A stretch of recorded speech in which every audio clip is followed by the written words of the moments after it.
Hey guys, Sullivan here in Philadelphia. I am back from being sick and I'm back with a design cut from my garden because it's that time of year where all of us that love to grow flowers in our garden are cutting like crazy now that the dahlias are finally blooming and making flower arrangements sometimes a couple times a week.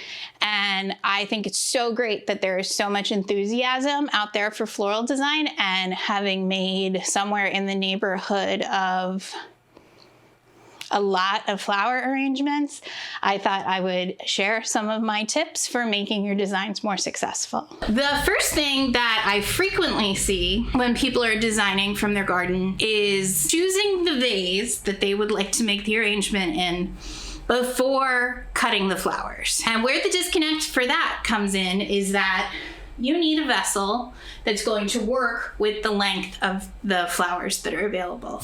And so in the early spring, when everything is short, muscari, snowdrops, hellebores, things like that, you want to use a vase. This would not be a good choice for spring. So I see a lot of people, I love how many people go out and thrift and Facebook Marketplace and look for bargains and find all these vases and vessels. They brought back this adorable little bowl and they're taking flowers that have a ton of height and kind of stuffing them into this short little bowl. So to me, that's not really honoring the flower. It's really about choosing a vessel that is going to bring the best out of the floral palette you either cut or buy, and letting those flowers shine. The first reason flower arrangements become very challenging to make, no matter the vessel, and that is not using enough foliage. And if I don't say what something is, I will put the name up on the screen. Foliage can be a lot of things. I have a whole video series on planning your cutting garden for successful floral arrangements, and there are lots and lots of different shrubs and leafy trees and things that I think lend themselves to cutting a couple branches off of for flower arranging throughout the season. My Rising Sun Redbud needed a little pruning. It's actually that whole area around it needs a little attention. I'm going to split this and hope that this piece perks up. And you can see in the overhead, I only have a ball of chicken wire.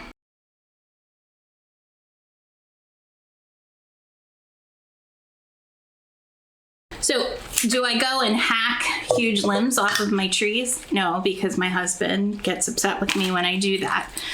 And you don't need to, you can see I'm still leaving this long and letting it drape. I'm probably gonna hit the overhead camera, the leaves.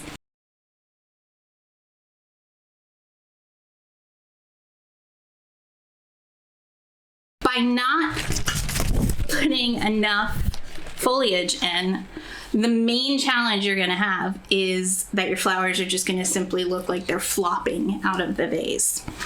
And so one of the things that I like to do, because I am trying to leave my shrubs and things to grow and mature and fill into the landscape, is cut pieces that I can maximize their length. So if it's something that's incredibly tall, like this piece, I can break this into two separate pieces. This piece, I'm not going to cut much length off of.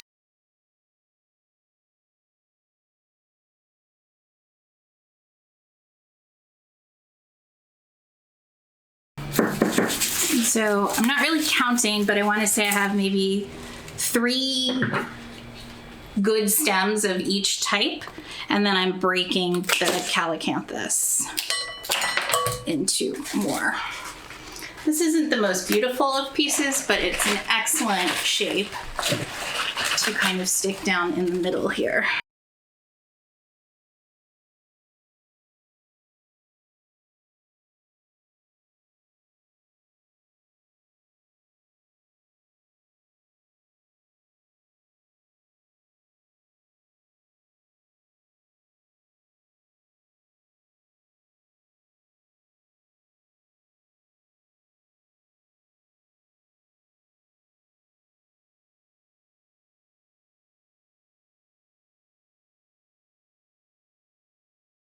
So I liked the placement of this piece here.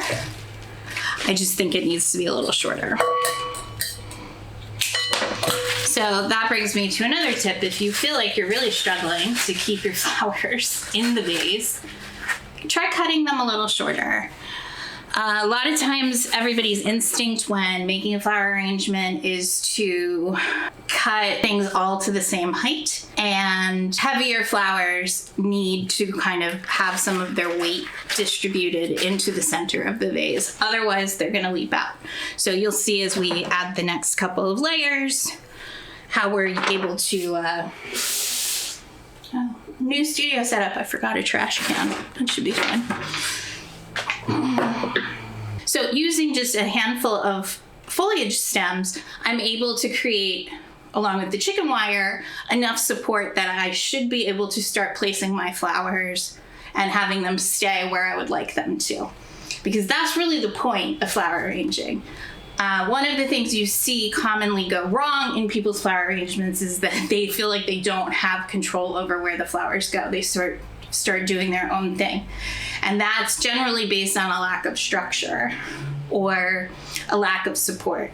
So when it comes to supporting September flowers, which in this world currently means everybody's, obsessed with dahlias, and they're very late this year because of the heat wave. It's like a misconception that dahlias like heat. They actually like things, like most people, to be like a perfect 80 degrees for them to grow. So most of them are late because we had such a hot summer everywhere. Really big dahlias in particular need a lot of support. I refer to them in both my planning and all my design videos as filler. And they do just that. They create some additional support and structure, and they don't necessarily have to be the stars of the show. They're going to recede a little bit. They're going to tuck into those negative spaces between the big leaves, since both the leaf shapes of my foliage are rather large. And the other common filler, especially as we head into fall, is hydrangea. Now, I get a lot of questions about how I cut from my shrubs without making it look like I've been cutting from them. And I tend to look at the very bottom of the plant. And so this was actually forming roots. It was a branch that was resting on the ground like this, and these flowers found their way out from the bottom of the shrub. And if I were trying to propagate more of this tough stuff, I think it is, hydrangea, I could have left it and it would have started another plant, but that's how I identify branches that I'd like to cut. I generally look for things that need to be cut rather than just kind of hacking into a tree. The roots you just want to strip off like you might any kind of leaves and things that will potentially add some funk to the water. So one of the things that I do is split a lot of woody stems like hydrangeas. I don't know why. That's one of those things there isn't a right or wrong on. It was something that I was taught early in one of my apprenticeships, and I just never really stopped. The other thing you can do is like hammer on the table with, it's bad for your clippers, but you can bash the stem until the wood flakes off. But I'm a little bit noise sensitive, so I never really wanted that to happen in my studio because there's already a lot of like white noise and stuff going on. The coolers and people talking and things like that. You definitely don't need to add to the cacophony. So some of these leaves will likely come out, but better to leave them on and see where this goes than to take them off and wish they were there. I think usually when I'm making a design on camera, I tend to make it front facing, but I have so much pretty stuff. We'll make this double-sided. Which also means when I turn it around, because that's another weakness I see a lot, especially in YouTube flower arranging, is everybody's trying to design this way to face the camera. So you're either standing on this side or working from around. Not the best way to evaluate your work with a critical eye. Lazy Susan is my solution to that. So just using one piece of euphorbia and 2 little wispy, not even particularly great stems of hydrangea, I've already started to fill in the negative space. And it's not euphorbia, sorry, it's eupatorium.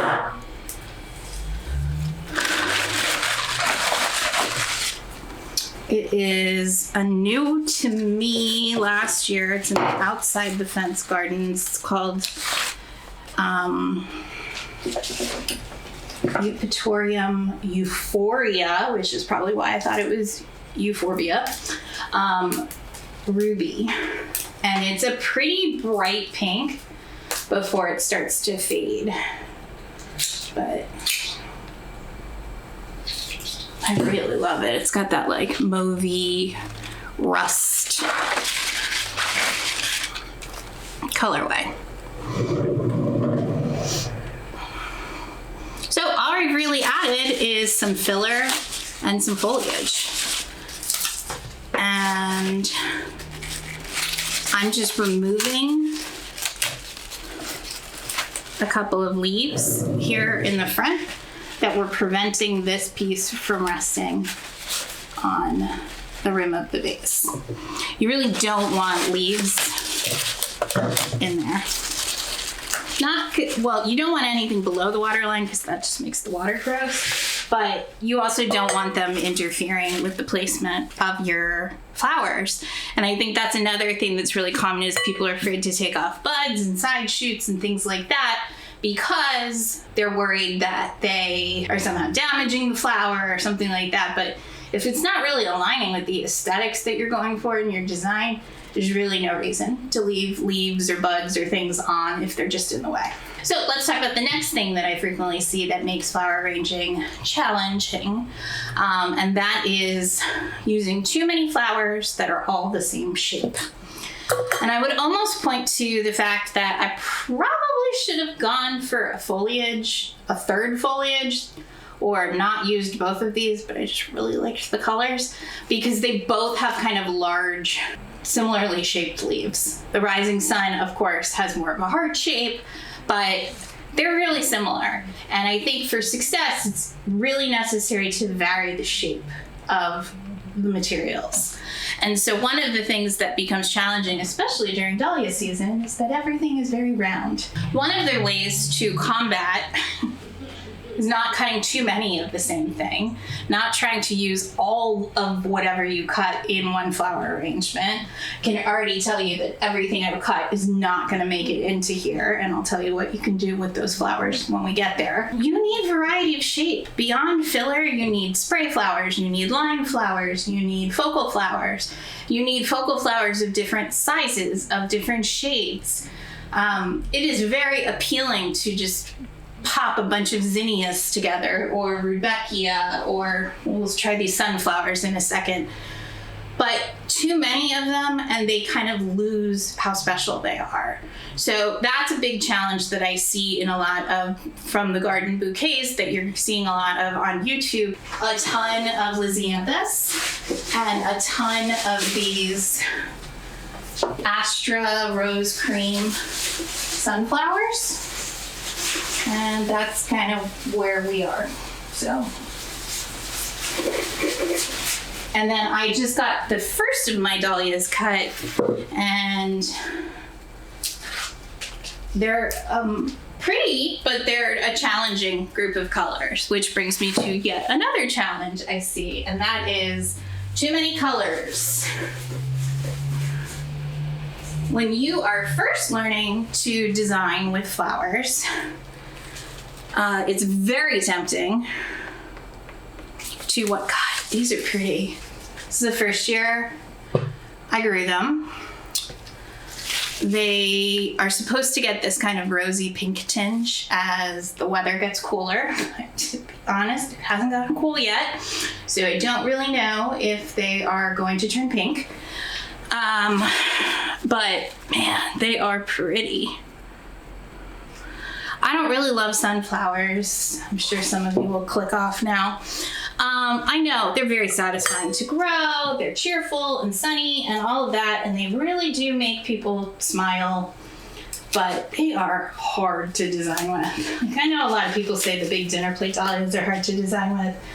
I think it's very challenging to design with a bright yellow sunflower that steals all the focus from the design. It doesn't let you have a chance to let anything else shine. Oh boy, that's pretty. It's not the right place for it, but it's pretty.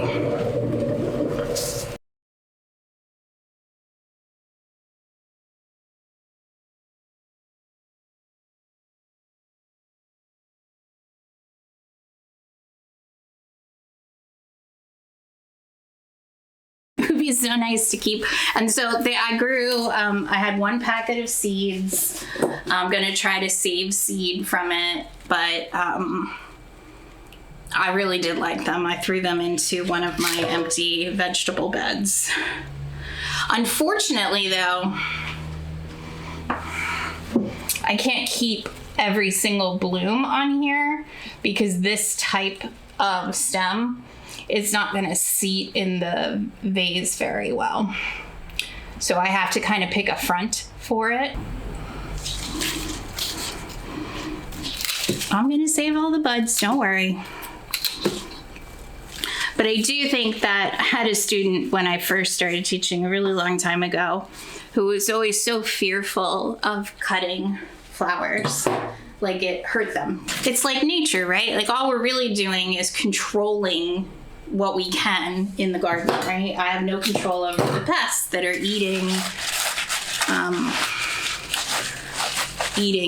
they're eating tons of stuff right now because I have been sick and I haven't been out there. So with the flower, all you can really do is give it the best chance, right? That's all we're doing with gardening. And you shouldn't be afraid to prune something or throw something away if you don't love it in the garden. And it's kind of the same thing with pruning or shaping a stem. Does it seem cruel possibly to discard all these buds? Maybe, but they would have gotten knocked off by the time I stuck them into the arrangement anyway. You don't need to see me. I'm in my sweaty summer uniform anyway. All right, so I consider the sunflower to be a large spray. So now we can look at a smaller spray. So I have a couple choices in my Lysianthus. I will put the 3 color names that I got seed starts plugs from Farmer Bailey at the beginning of the season. Several of them are similar.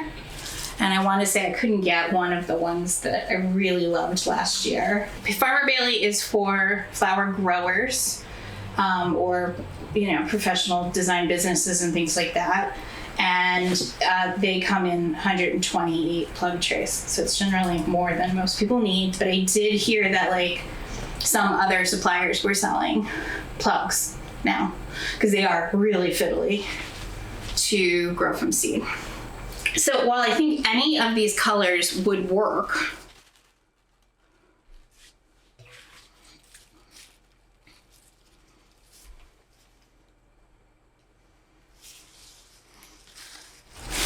the thing that feels like it really goes with that sunflower is the light brown one, which people either love it or hate it. I personally love flowers that look like they might already be dead, so that's kind of my thing. But, and these are just about the right height for this vase. My Lysianthus got into the ground really late because I was doing all my work on the tractor and let my stuff just kind of sit off to the side too long. And so I noticed that while my Lysianthus did grow, it's all fairly short. So I'm going to presume that comes from, look, they belong together. I'm going to assume that that's because they did not get the long period in the ground, because you can put them out in like, I think people put them out in like tunnels and rows in like March. And they get really nice root systems, and they establish like kind of big rosettes in the cold and get mine planted until like June. So I was just happy to see a few of them. All right, I need to find a trash can. A very fancy trash can. Okay, so all we've really added is 2 types of foliage, 2 types of filler, and 2 types of spray flowers, the large sunflower and the small lisianthus. So we could move to line flowers, which are literally lines that point the eye in different directions. I wouldn't do accents yet, which I think of as kind of gestural finishing touches. It's time to pick some focal flowers. So those are pretty great. Didn't think I was gonna like that one. I'm gonna have to put the names up. I can't remember. I only had one of these. And while it's a little orange, I think it probably could work. It's just, it's very orange.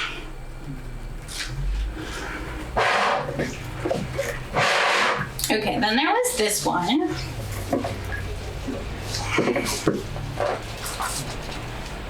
Which is a beautiful dahlia and brings a lot of warmth into the palette. But it does look a little jarring.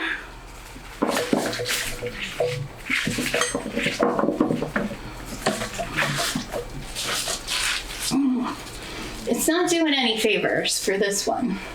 And since I only have one of it, maybe we'll make a little separate arrangement. Hey, bud. You want to assist?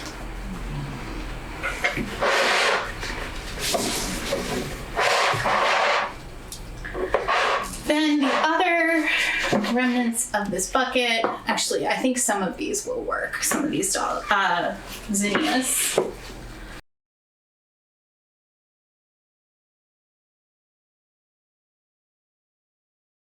Ralph, what are some of the problems you have with different flower arrangements? That you can't eat them all because you have no teeth?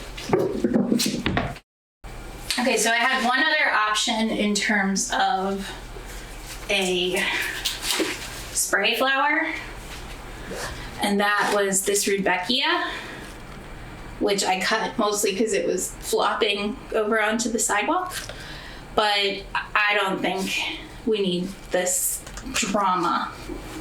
Okay, so if you're gonna try to get away with using something that's as beat up as this, and you've grown dahlias or cut with them before, you know that they just start to drop their petals at some point. And so you want to put this in a place where the arrangement's gonna kind of support the flower, because when it drops its petals, it's not gonna necessarily shatter immediately. And I think I mentioned, if you want to design with a lot of dahlias, you can look for something like the hydrangea or the eupatorium, and you can cut one of those pieces and you can kind of make yourself a frog support system, and this will hold the dahlia up. That's a trick that a lot of people do when making bridal bouquets with dahlias, because you may have noticed as you arrange with dahlias that they don't always face the way that you want them to. They tend to be facing sideways frequently, which is not a typical shape for a bridal bouquet.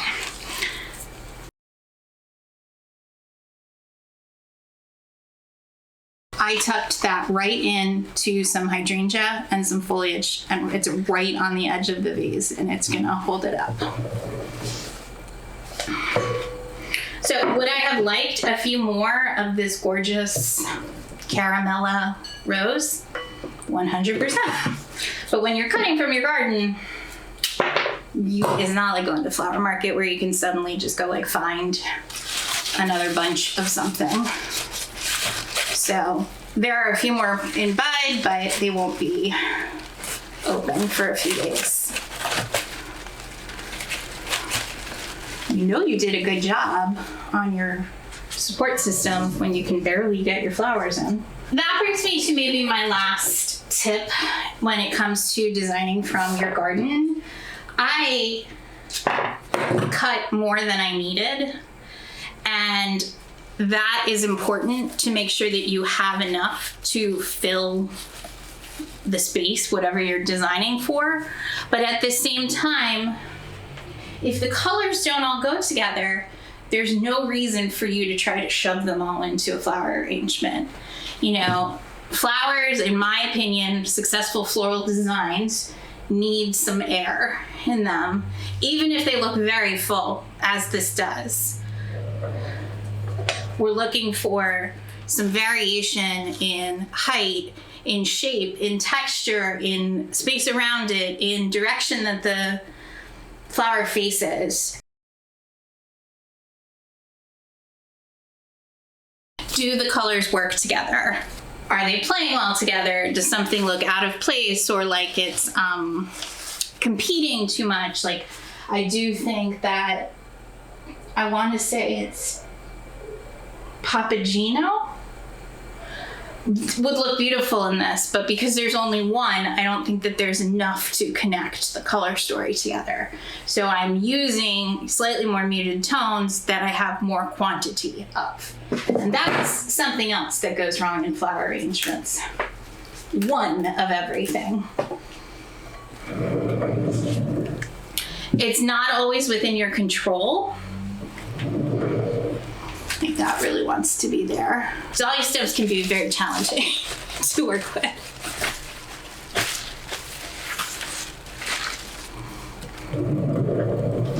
You don't need a lot, and I think that's what I mean by saying you don't necessarily need only one of those. I think there will be 3 to 5 in this when it's finished, but a common mistake I see is trying to use them all together, all at the same time.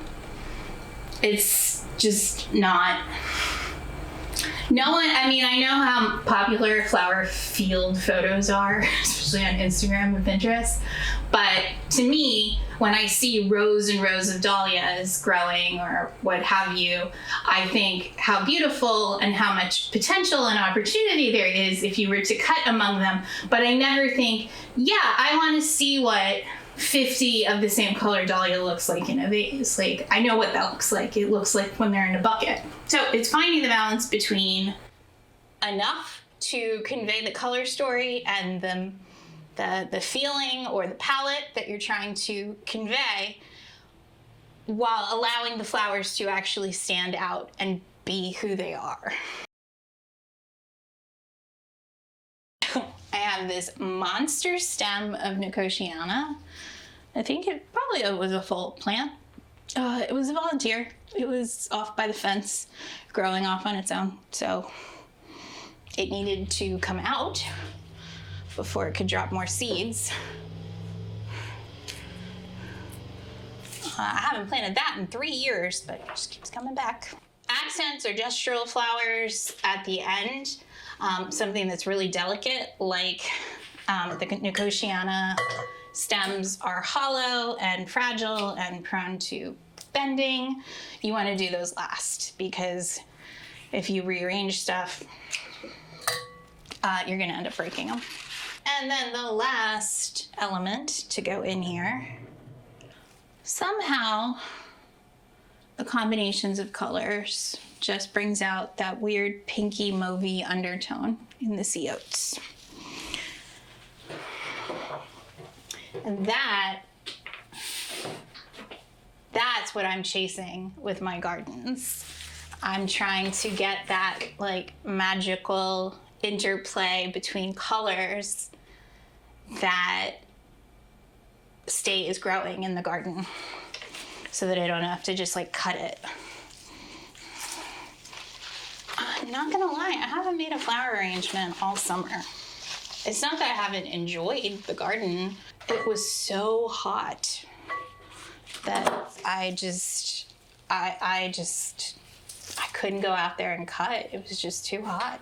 Like, I've almost been procrastinating making anything now that it's like fall, almost fall. It's September and it's like grass season, because this is the first grass season that I don't have Muppet.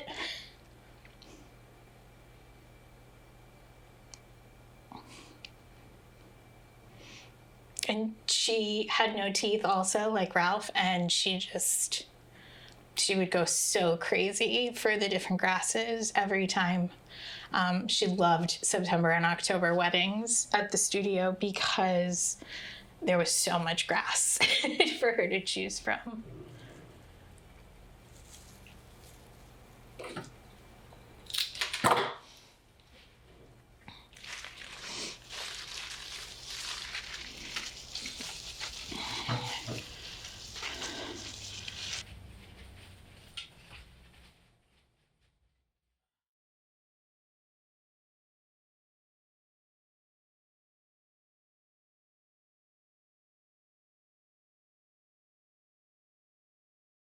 I'm really pleased with how this came out, and I am most surprised at what this always happens every time I go out and cut too much stuff. I'm always surprised with what I end up making. It is one of the advantages of growing such a wide variety and assortment of colors. So I always say I'm not a yellow person, but I wouldn't consider this yellow so much as like golden, and that's my story, and I'm sticking to it. So if you like this video, please give it a thumbs up and share it with a flower-loving friend. If you haven't already, please subscribe.